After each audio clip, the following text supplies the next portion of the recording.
Welcome to Brave New Bookshelf, a podcast that explores the fascinating intersection of AI and authorship. Join hosts Steph Pajonas and Danica Favorite as they dive into thought-provoking discussions, debunk myths, and highlight the transformative role of AI in the publishing industry. Hello, everyone, and welcome back to an episode of the Brave New Bookshelf. I'm Steph Pajonas, the CTO of the Future Fiction Academy, where we teach authors how to use AI in any part of their process. And I'm also editor-in-chief of the Future Fiction Press, where we're publishing lots of AI-forward books. Lots going on there. Lots of new books coming out. We are also republishing all of Elizabeth Ann West's Pride and Prejudice variations that she wrote over the last 8 years or so. And so that's exciting too, because I get to make covers for those books and I love making covers. It's so much fun.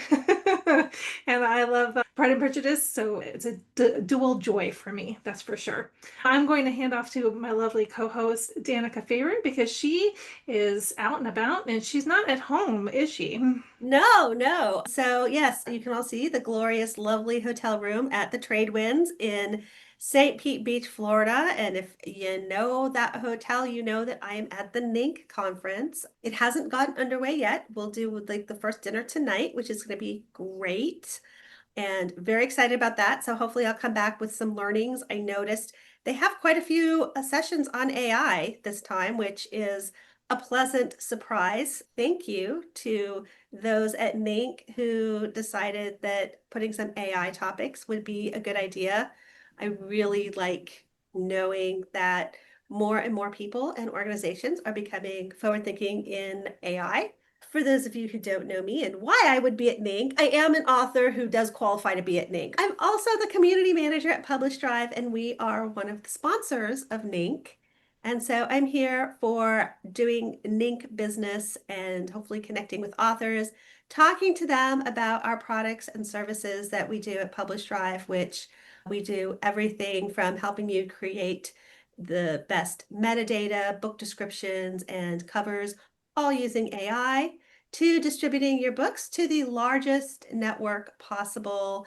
And then finally, once you've got some sales, if you've got some co-authors or something that you need to split royalties with, we have tools to do that too. As always, we're here for you if you have questions about that. And what's so great is partnering with Steph and the FFA, because of course they can help you write the book and do all of the other stuff and marketing. We haven't talked about that in a while, that FFA does some cool marketing stuff as well. So you really can, between me and Steph, we have all of the tools you need for the complete writing and publishing process, which I think is amazing and wonderful, because I was just talking to a man last night in the bar about this and how, that sounded a little bit creepy as talking to a man in the bar last night. But if you know writers' conferences, that's what we do, right? We hang out in the bar and we talk about writing, and just how there are so many opportunities out there for authors and indie authors. But of course, you still need to learn the craft and you still need to learn all of the pieces of being a good author. But today we have a really great guest, Connie Clark. And when I put out the call for people to talk about AI, I really was interested in what she had to say, because she was talking about starting over again after 50. And obviously, you guys know, Steph and I have talked a lot about this. I just turned 50. Steph is right there around the corner, about to do the same. In January, I will be 50. Yeah, woohoo, 50s rock. And I'm working on a lot of things to help people, particularly women, as they hit that 50 mark, and what does life look like. And so really wanted to hear from Connie about her take on how AI can help women over 50. There's this whole stereotype that us older women aren't good at computers and internet and all of this stuff. And we're like, no way. We can do it. We're amazing at it. And so I love that we have this great guest who can tell us more about what starting over looks like and how you can use these tools to help you and help give you that success. She was just telling us before we got on about a fun experiment she's doing, so I want to dive into that. But then she also mentioned to me that she's got some fun audio romance thing going on, and I want to hear about that too. Without further ado, we're going to hand it over to Connie, and Connie is going to tell us more about herself and what she does. So, Connie, please tell us about yourself. Thank you, Steph and Danica. I'm Connie Clark. That's my pen name. And I've been around. I started publishing in 2011. I was trad published at first, released a couple of books through trad publishing, got my rights back in 2020 after selling literally nothing, and decided in 2020 I was going to really pursue being an author. So I started writing, doing some new author coaching, stuff like that for a little while, and put out a few books, then went back to work as we all did. And I think it was 2023, went back to my real job and decided after 2 years of doing that, that wasn't for me after all. I wanted to go back to writing, but I needed a way to do it that was going to be a little bit more effective than the way that I had done it before, because I take forever to get a book out and I needed it to be faster and I needed my process to be a lot faster. And so that's when I really discovered and embraced AI. And that wasn't until March of this year. It really is rather soon. Now, one of the things that I will say about us in our generation, because it is our generation, I'm 51. So I've been over 50 for over a year and a half, or 2 years now. Anyway, is that we're in that generation where we started out, I don't know about you, but I had typing class in high school where I actually typed on an actual computer and I can type 80 to 90 words a minute, sometimes faster, depends on what we got going on. And so I have no trouble with the typing. And then the computers, we learned computers from DOS-based programming in high school. And that all started from in grade school. We didn't really have computers. So we have grown through, like in college is when I finally learned about doing DMs. Okay. Like when my friend DM'd me from across the computer lab and I was like, how did you do that? That was college. So I think our generation, this is just this whole embracing AI thing is a lot more natural to us than people might think, because we've gone through all of the different fluxes of technology and learning. We got the TVs that are now this big and our monitors are now this thin and they used to be huge. So to me, this is just another part of that growing in all of the different things. We've just been in flux since we were kids and had to come home and let our own selves in and get our own dinner. I'm really glad you described it that way because I literally have not thought about it until you just mentioned it, that we really did have to learn every single operating program, every single process of this whole industrial revolution. Like I grew up with party lines. I don't know if any of you guys remember the party line. Like you would sit there and you'd be talking on the phone and somebody in the neighborhood would pick up their phone and need to start talking and you never had any privacy, and now we've got cell phones and the computer lab. Oh, it was like so special. You got to go to computer lab. And you're right, we'd learn DOS, we would learn all of these things that were so new, and this is just one more new thing. And I admit I'm exhausted from having to learn all the new things, but yeah, AI just moves at that speed and we're used to it. I hear you. I also like grew up with my mom has a master's in computer science. She got it at University of Michigan in Dearborn, Michigan. When I was younger, my mom would take me to go to her classes because she didn't have a babysitter, and I would sit outside the room while she was having class and I would color on the punch cards for computers, like, because that was how she programmed computers, was with punch cards. That is how That's my generation. Gen X has done it all. We've gone through every kind of media as well, from 8 tracks to cassette tapes, mini disc and CD and MP3s. We've just done it all. So I'm always excited when another Gen X person tells me, yeah, this was AI was just like another step. It's just another step, right? In the process. I hear you. That is exactly what I've been saying all along. I'm on Clubhouse, which is, I don't know if you guys are on Clubhouse or not. I had mentioned it to Steph a few weeks ago. And Clubhouse is full of very successful authors. I was on Clubhouse 5 or 6 years ago when I was doing the whole thing before. And the conversation, when I first came back, I consider this year coming back to doing this full time, was very different than it is now. And so in the past 6 months, not even 6 months, we have shifted from a conversation about, oh, I would never use AI, that's cheating, you can't do that, I don't know what these people are thinking, to how are you using AI to get so efficient? And how are they doing this? And today, this morning, we had a very energetic conversation about how we're using AI and how you can actually use it to help you go through the process much faster, especially if you're like me with a million ideas that you've mapped out years ago for different types and different genres, and how you can put it into different pen names, and how you can use AI to help you with your newsletters and help you figure out what each genre is going to want, and all of the marketing things and all of the different things. There's just so much, and it's a tool. It's a tool, and being able to use it as a tool, my brain just, it has embraced it. So yeah, you're over 50 and you're using AI. The sky isn't falling in. It's not going crazy or anything like that. And I think we are actually embracing it more than the younger generation in a way, because we're so used to change and, oh, it's a new tool. This is fun. How can I make it work for me? And I'm a doer. I'm a doer talker. So if you've ever done those personality types or whatever, so I will talk, but I'm more of a doer. I like to get it done. What are we going to do next? Let's get it done. And so this has been a tool that has really helped me get it done and work even more efficiently, which I really like. Yeah. So then I started using different tools because I like to play around. And let's see. So there's 11 Labs, and there are all these video creations. There's InVideo, there's VEO, there's something that starts with an S. There's this music video creation. There's the Sono, that's the one. There's Suno. now Suno. Suno, I love it. The music creation, it's so much fun. So much fun. Suno is the music creation. There's a Sono Vid dashboard for video. So there's your Sono and there's the Suno, and there's it's like book funnel, book clicker, book sirens, book. Oh my God, there's so many book things. So it's the same thing. And so I started using Ideogram or Midjourney or that banana one that just started.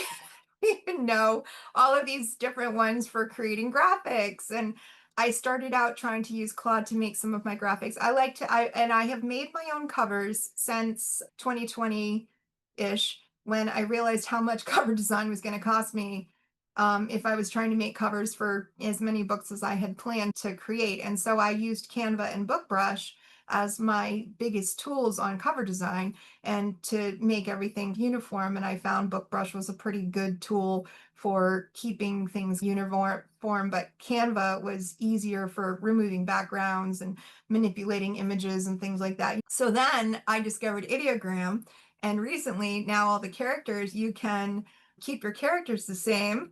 In the last few months, I had started creating this little audio drama. And when you said that you were doing the Pride and Prejudice, I didn't know that is one of my absolute favorite. Jane Austen is my girl. I love Jane Austen fan fiction, and it is Elizabeth's definitely domain. This is where she likes to write in what she was writing before she picked up AI and started running with all the AI. So I read the Jane Austen fan fictions, but I don't actually write them myself. Maybe someday, because I do love them. So I have this whole Regency romance thing set up, and I had been writing in small town, and I couldn't finish the dang books in small town so that I could move over and do the Regency romance that I really wanted to do. And so now with AI, I'm doing that. The preference of this audio drama that I've created, and now I've got the book coming out at the end of this month, September 30th, it will be released, which is called Not a Wicked Stepmother.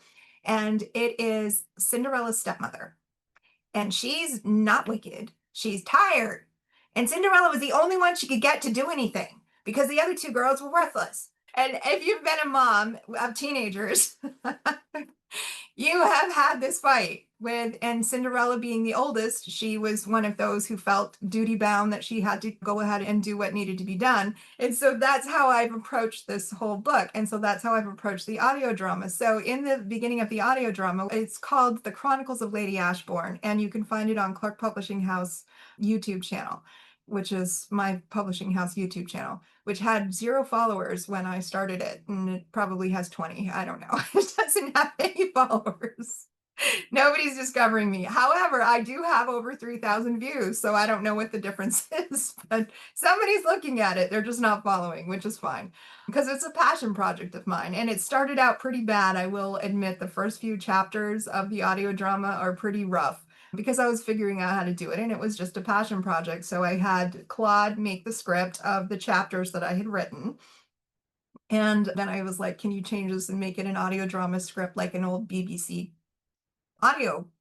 So I uploaded into 11 Labs and then I chose different character voices in 11 Labs and I created some of them myself. Percy's voice is based on Bridgerton characters, is how I tried to describe it. So he's very intense and very romantic. It's just with that upper British accent. So upper class British accent. So it's very fun. More recently, I discovered, oh, I can actually take that out, put it in Audacity, change the way that it sounds so that I can cut out all of the false starts because 11 Labs is famous for that.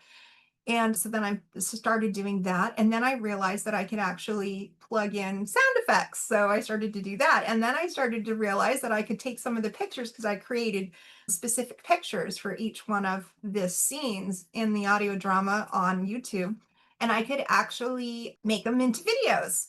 And so I could take just their 5 second or 8 second videos. And it's just a process. And you guys probably are well aware of all of what you can do with it. But Well, no, please talk about the process because it's so funny. We started talking about my first question of like how you're approaching AI, which fantastic.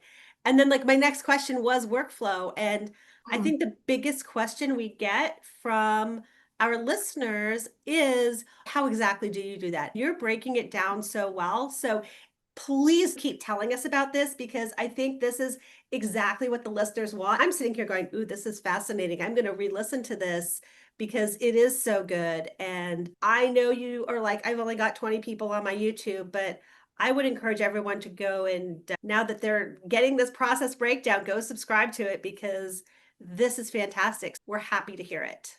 Thank you. I'm all about transparency. Let me back up another step. So the other thing that I had done before I even started the audio drama, I started a Substack. I started my whole Not a Wicked Stepmother as a serial romance, and I was writing a chapter a day is how I was dropping. And right now I'm dropping Cinderella's book, and then Drusella's book is going to come. And then, so I have all of the stepsisters, and I even have the queen in there. So I'm doing a book. It's a whole book series, but I'm releasing it on Substack. And then once their book is done, then I'm going to release it on Amazon. And so I wanted to do more. So then that's how the audio drama idea was born. And so now I take the chapter, whatever the chapter is, and then I put it in Claude and I say, Claude, let's make a script. So Claude makes the script. And then I take the script and I put it in 11 Labs. And I have a folder in 11 Labs with all of my characters. So it's consistent. So it's always going to be Margot's name. Margot's voice is the same across the entire. Whenever you hear Margot, you'll know. Same with Percy, same with Drusilla, same with Florenda, who's the excitable one. Same with Mrs. Hathaway, who's the housekeeper helper. And last week I got to make a French maid. So that was fun. She speaks with a very French accent. And it was very fun to make her. So that's all consistent right along. And then I take it out of 11 Labs. And it's a little bit of work because I have to delete because 11 Labs will occasionally just say whatever. And I have to use the most recent, I think it's the 4.1 or something, so that they are actually expressive. If I make a mistake and I use the 3.7, Percy doesn't sound sexy. He sounds really dry. He's not fun to listen to. So you have to use the right 11 Labs, which I pay for, obviously, to do that. And then I upload it into Audacity. Lately, I also have Mixcraft because I'm a musician. And so I had Mixcraft before for mixing down different music. And I was like, oh, I don't know why I wasn't using this before. But you can use Audacity, which is free. And then, you can make everything sort of level in there so that it's a little bit easier to listen to. You can also do that if you wanted to upload it as an audiobook. And then from there, then I create the images. And the images, I also ask Claude, okay, based on the chapter that can you create prompts for ideogram? And I like ideogram. I tried Midjourney. Midjourney kept giving me weird fingers and it was too expensive. Ideogram, for what I need to use it for, works perfectly for how I'm using it. But Midjourney, they wanted more money the images were not the way I needed them to be. And that's just because I didn't start using Midjourney. I think that other people have great success using it and they don't have any problem with it. But for me personally, I use Ideogram. Now with Ideogram has characters, and so you can create a character, and which I've done. And so now my characters are consistent across every one of the episodes as well. So when you see Margot, it's Margot. You're like, oh, that's Margot, because it's the same person with the same voice in every episode. And then I was experimenting with different videos. So to make the actual image, because Ideogram doesn't do video, they just do images. So I take the image and then I was uploading it in a Clink, and I tried that for a little while. Clink is good, but their audio sucks. Let's just be clear. It's awful. And they, while the images are decent, they're not, like, you can tell it's AI. You can really tell that it's just AI. I've created video in VEO, which is also Sono now. They've changed it to SonoVid, that looks so realistic that you think they're actual actors. And you're like, wow. And it's a 10-second video. The one that I am thinking of that just blew me away was Percy comes to find her in the wine cellar where she's accidentally got locked in during the storm. And it pans up, which I told it to do, pans up. And then he says something about, did you get yourself locked in the wine cellar? And she's, oh, and I was like, oh my God. So it could be real people. Yeah. So that kind of blew me away. And so I know that's the direction that things are going. And it has distracted me in some ways because I'm like, oh, wow. So I get more invested in my audio drama than I have been in my books lately, just because I'm so excited about doing it. But it's a whole production. And so then once you do that, I do everything in Canva. So then I bring everything into Canva, and I have a template in Canva where I upload the pictures and the videos and the audio and everything together to create the YouTube video. And then from Canva, once it's all done as much, I upload it into Substack. See how I circled back to Substack? Now, Substack, I did not know this when I first started uploading. Do it on the podcast thing that they have the choices that you can do. And I do it as a podcast, the Lady Ashbourne Chronicles. Wouldn't you know, I connected somehow, and now I know how I did it, but at the time I was like, how did I do that? That was very good of me. I connected my YouTube channel to my Substack. So when I upload the podcast, it said, do you want to put this on YouTube as well? And would you like me to do the shorts? And I was like, yeah, sure. And that's where all the views have come from, all the shorts. And it just seems to know exactly what's going to catch people's eye and their ears or whatever, and it just does it for you. So I didn't even have to think about it. I wonder which one's going to be the best SEO for, or what's going to give the best call to action for people to actually watch it, or what's going to catch their attention. It just put it up there for me. And so that kind of blew me away. And so now I have to go in though and double check that the descriptions actually went through, because there was a time when it pulled it, but it said, oh, we had an error. The error was that it didn't pull all of my descriptions. What's the description for this episode? It writes the whole thing, including all the keywords and all the SEOs and everything. It just does it all for me, and all I have to do is just upload it. So yeah. I love this because you managed to figure out a workflow that worked well for you. And it does require some experimentation. I've been there. I've tried to make a lot of video and it didn't work out very well for me. It got very frustrating. So I actually set it aside. But there are plenty of people who have pushed past that frustration point that I couldn't get past and are making really cool things like this. When you're able to translate your story from just words on a page to also audio and video, and everything becomes like a transmedia experiment. And then you are also reaching people who like those mediums better than reading. I have teenagers as well, and they definitely prefer video over reading. So if you could hit the people who are interested in that sort of medium instead of where you started out, the sky's the limit, right? This is where a lot of our gumption comes from as Gen Xers. Like we've had to adapt many times in our lifetime. So like seeing this adaptation is really cool. I love the fact that you managed to use your Substack to do the stories and then do the audio and then the video and then come back around. Great ideas all around. Yeah, I'm really loving too, like I said, this description of your workflow. I think out of all of our guests, you've given us the biggest, most detailed workflow description.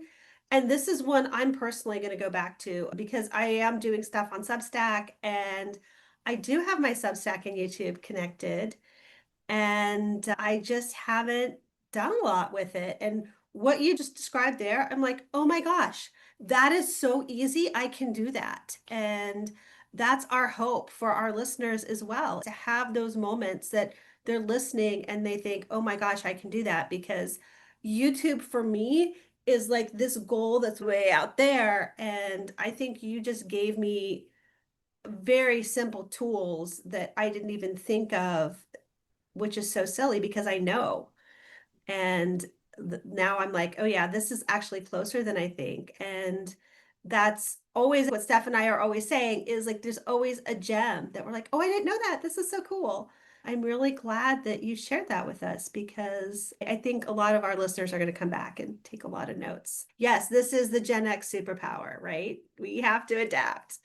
I was joking with my mom about this. She's like, you went to college and got that degree that you don't even use. And I'm like, yeah, I know, but what I'm doing now wasn't even invented when I went to college. I got a degree in telecommunications. Who uses that anymore? We're amazed that people are even still using phone technology, right? This wasn't available. In fact, it was my senior year in college, so 1998, when I was just like, I need to do something different. I'll go take this HTML class. I don't know what that's all about, but I'll figure it out. And it turned out to be the thing that changed everything for me. I learned how to build websites. I got a job building websites out of college. I was there for the dot-com boom and the bust. And then I translated all of that into more knowledge for moving on to be an author because there was just so much you had to learn if you were going to be self-published. You had to have a website, you had to have a newsletter, you had to do all these things, right? So I translated all of that into a new business. But there's no way I would have done any of that if I hadn't just randomly taken a college course on building websites with HTML. Yeah, exactly. We have some time left, so we'll get to my last question in a minute. But before we do that, one of the things we talked about before we came on, Connie, is you were telling us you were doing this experiment of quitting your job and becoming an author full time was going to look like. And I know that's something a lot of people want to know. Okay, I'm going to quit my job and just do AI and author stuff full time.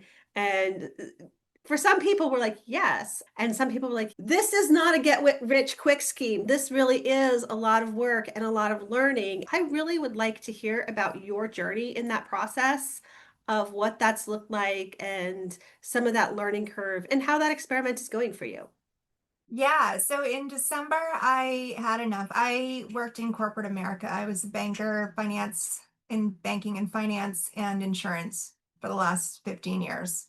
So that's my background. Small business is my background. And I don't know, I was over it, over the politics in everything, especially in the workforce, where if I answer a question with a customer and all of a sudden that client is so and so's client and you aren't supposed to talk to them, and I'm sorry, I thought we were all in this together. The client came to me because they had an immediate question and you were on vacation. What do you want me to do? So I was thinking, okay, I really enjoy being an author. It has been my dream forever. Now I'm 50. And you know what? This is what I wanted to do. And I'm not getting any younger. Let's face it. Okay. My health, I get up in the morning and I have joints creaking and things are not the same. And so if I want to do this that I've always wanted to do, now is the time. What am I waiting for? So it did take a little bit of planning. I am very fortunate. I'm married to an electrician who has very thriving business going on. So that was the financial part of things because I know a lot of people are worried, how am I going to do this because I have to pay my bills, obviously. And that is a big concern. But I also did a little bit of planning before I left my corporate America job. So I have some money tucked away for those rainy days. As far as making this a viable option, I knew it's possible, and I know it's possible from talking to other authors, and especially on Clubhouse. A lot of the authors on there are making 5 to 6 figures annually, and a lot of them are making 5 figures a month, which is ridiculous, but they are doing it. And so I know it's possible. So I did connect with someone else who I knew she had made an experiment. She was going to see if she could make 6 figures using AI pen names this year. And that really appealed to me because that was something that I also was trying to do, but I was doing it less efficiently because my process, I was still trying to figure out what the process actually was and how I needed to put everything together. And so I ended up connecting with her, and she explained the process a little bit more for me. And so I was able to dial in my process even more. So I actually wrote 3 books last week. And this week I am editing and formatting those books I'm hoping to get them up by the end of the week, but I haven't put them up for pre-sale because I just want to keep that. But I published 6 books, maybe more so far this year. I've lost track because now I added another pen name for dark romance, which I'd never written before, but I'm experimenting with. And so I added another pen name for that. And then I started releasing serial romances on Inkat. Substack, I didn't start monetizing Substack. I don't know if I will because I see it as a tool for promoting the rest of my books and getting everything up on KU. And then the other thing is the newsletters. So I have the newsletters going, and in Book Clicker, you can sell spots in your newsletter on Book Clicker so that's another author can be in your newsletter. I started a Freebie Friday newsletter and selling spots for $3 or $5, depending on how they wanted to be featured in the newsletter. So that's made me about $500, honestly, which I think is respectable. It's not going to do too much towards paying the bills, but it does something. Well, yeah, like So if, those are you all little offer me parts. $500, I'm not saying no to $500. It's trickling in. Yeah. Yeah, so there's that one, and then the cereal. So on Inkat and Ream, which are 2 cereal types. I tried to get on Radish, but Radish sent me an email and said that they were dissolving, and good luck. I said, okay.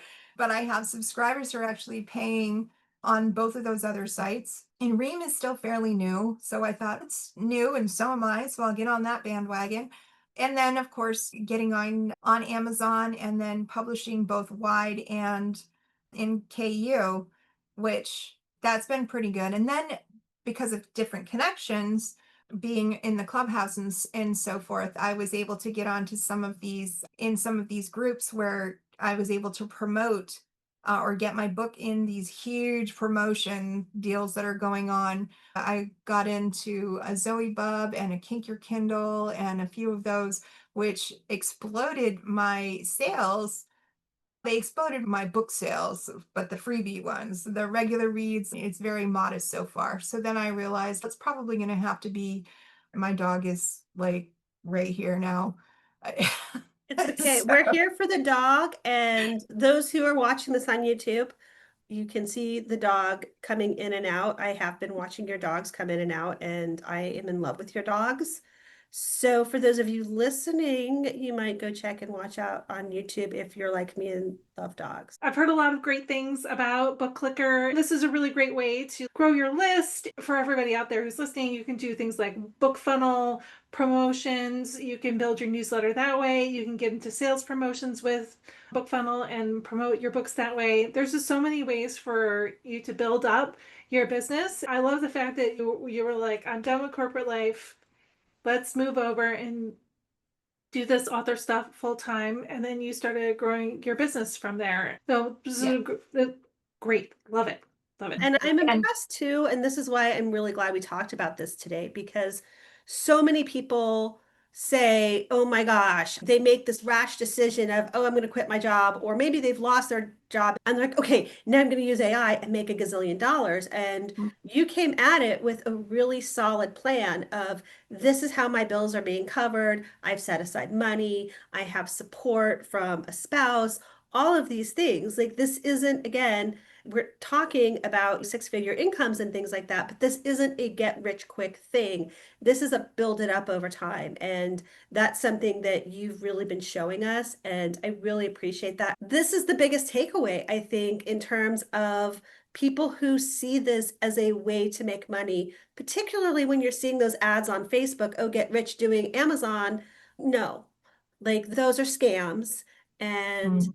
it's still a matter of, like you have shown us, like planning it and giving yourself that buffer and that time to actually build and grow a business, as opposed to just throwing a book that you've written with AI out there and now you've got the money rolling in. So thank you for sharing that. And the last question that I want to ask is, and we've talked about a million AI tools, can you pick a favorite tool? Or we can also do like favorite tools for certain tasks. So if you're like, okay, like images, that you've talked about some of this, favorite tools for some of the tasks. So what are your favorite AI tools? So Claude and I are in a relationship I don't tell my husband about. And Claude has been very good to me, but Chat is a close second. And Chat was actually for a long time my primary go-to, but Claude has overtaken that, probably because I'm spending more money on Claude than I used to. Because I like the projects and I like being able to pull everything together and it really helps me create. Claude, however, sucks at images right now. It's getting better, but a while ago I asked Claude to create an image, a graphic for one of the chapters, and it was supposed to be a woman crying next to a window. It was squares with a little drop of rain coming down. It was literally, I think you saw it, Steph, because you commented on the AI for authors. It looks like ASCII art, doesn't it? Claude makes the worst images, and it is so horrible. It looks like a 4-year-old used crayons to make an image. It's Guys with like bad. some scribbling around it. And I was like, oh God. So when it comes to graphics, I've tried a few different, like I said, ideogram is definitely my jam when it comes to graphics. One thing I will say about Gemini, it does do, you can do 3 free videos a day using VEO on Gemini. And that, to me, the videos that can produce are freaking amazing. And then I use Notebook LM to pull all of my series together so that I can ask questions. I love the little podcast that it creates for that. So I have different favorites. 11 Labs, obviously my jam when it comes to anything talking. I will use that for, I'm working on 2 audiobooks in there right now. I just like all the different voices I can create. And so I just keep creating different voices. Is there a tool that I may have missed? If there are other tools, I will probably be open to trying them out if I'm not using it right now, because that's my jam. And I like, yeah, I guess that's what I'll end with. I don't want to go too far. Oh, you've given us so many great things. And again, like it's for us, it's always great to hear about the different tools and what people are using for what. And I was just saying this to somebody, I think probably in the AI for Authors group, that everyone has a different favorite tool for a different purpose, and you have to find the ones that work for you. I love hearing what works for you, because somebody who's struggling with something, they might get that little spark of inspiration and decide to try something new. So thank you for sharing that, because I know that this will be, seriously, this is probably going to be one of the most helpful episodes that our listeners have gotten to hear. Yes, excellent. I'm so excited to put all the notes out for this one, because I think people will be coming to read them and understand a little bit more about your process and what you've been doing, especially like these audio dramas, because I know a few people who are interested in audio dramas. I know somebody who else is interested in making soap operas, which I think are fairly similar. So there's just so much opportunity here, and I don't want people to miss it. We definitely want to send people to you online so that they can come check out the work that you're doing. So please let us know about your websites and whatnot. Unlike you, as an author, I was horrible at creating a website. So my website is, I have 2, but you can go to Constance Ruth Clark or constancerclark.com. And I used BookBub. Actually, they do those websites, and I signed up for that as soon as I saw how plug and play happy it was, and it was cheap to me. It's only $4 or $5 a month. And so that's where my author websites are. on BookBub. And you can go to, if you want to see the audio drama, the Substack is Connie Clark 2011. So that's when I was first published. So it's Connie Clark 2011 is the Substack, and it's Once Upon a Page is the serial, which, like I said, is all the different Regency romances, all that I have in there right now. I did this other one, this other page on Substack where it's different personalities reviewing my books. And so I have a librarian who clutches her pearls at every sex scene. I've got a professor who can't believe that romance is something that people read. I have the Southern tea. She's drinking tea and she's down south with a thick Southern accent and she's excited about that. So I don't know. I just had a lot of fun with it. And so I started creating a review team. So that's on Substack as well. I think it's called Dear Reader, We Have Opinions. That's the name of that one. And so I'm probably going to review all my books on there because I didn't want to put anyone else through that kind of torture unless they wanted to be. Then my YouTube channel is Clark Publishing House. And you look up Clark Publishing House and then it's the Lady Ashburn Chronicles. The others are all experiments and everything on there is AI. Not everything. I think there's some early videos on there. But yeah. So. Excellent. Excellent. I love the review team thing. I'm going to go check that out. That's a great idea. Yeah, I think that's fun. I love that you're like, and they're all experiments. And what a great attitude to have, especially as we're in this AI era, because I do think most of what we do, they're all experiments. Yeah.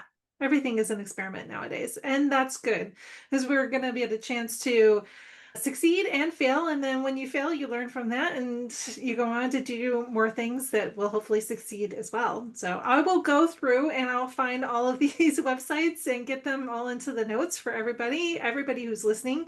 You can drop by bravenewbookshelf.com and read the show notes, click on all the links and find everything that we've been talking about here today. I'm going to pass off to Danica for all of our share goodness. Loved it. Thank you. First of all, thank you again, Connie. This was really great. I really cannot stress enough how great this was in terms of just really actionable stuff that people can use and do. For those of you who are listening on this, make sure you go check us out on YouTube and subscribe. And also, seriously, go check out Connie's cute dogs. If you're a dog person. If you're not a dog person, I'm sorry.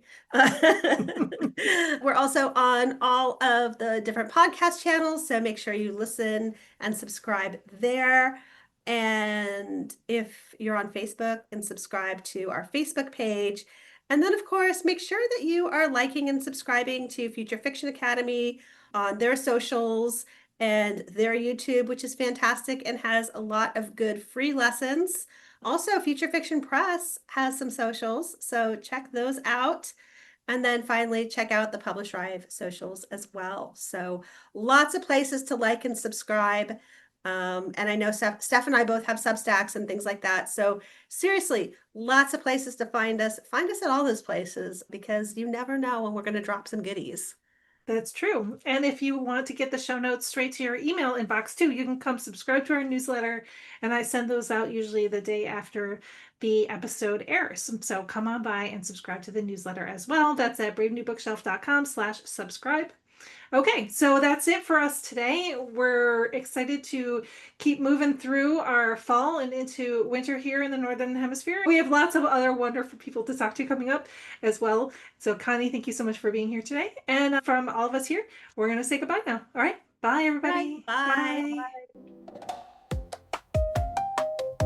Thanks for joining us on the Brave New Bookshelf. Be sure to like and subscribe to us on YouTube and your favorite podcast app. You can also visit us at bravenewbookshelf.com, sign up for our newsletter, and get all the show notes.